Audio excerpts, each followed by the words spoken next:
দর্শক, কুমিল্লা থেকে বন্যা পরিস্থিতির আরও খবর জানাচ্ছেন প্রতিনিধি হুমায়ুন কবির রানী।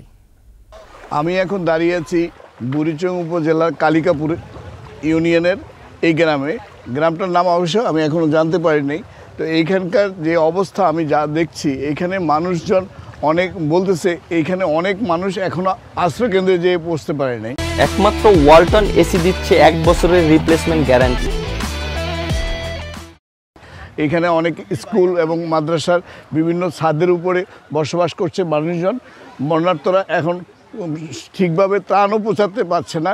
তার একটাই কারণ, এখানে কোনো ব্যবস্থা নেই যে তারা ওইখানে যেয়ে পৌঁছবে।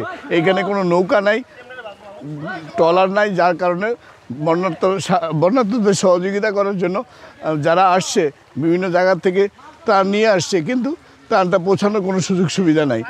এছাড়া বিভিন্ন গ্রামের লোকজনরা একটাই কথা, তাদের একটাই চাহিদা এইখানে যেন কয়েকটা বোর্ডে সংগ্রহ করে দেয়, যে বোর্ডের মাধ্যমে তারা আশ্রয়কেন্দ্র পর্যন্ত যেয়ে ত্রাণ দিতে পারে এবং যারা বন্যাতে আছে তাদেরকে উদ্ধার করে আনতে পারে।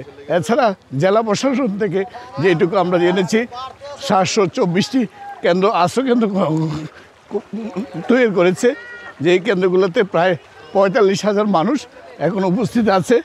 এছাড়া 225টি মেডিকেল টিম গঠন করা হয়েছে, 340 মেট্রিক টন চাল এবং 15 লক্ষ টাকা বরাদ্দ দেওয়া হয়েছে। এই ছিল আমার কাছে সর্বশেষ তথ্য।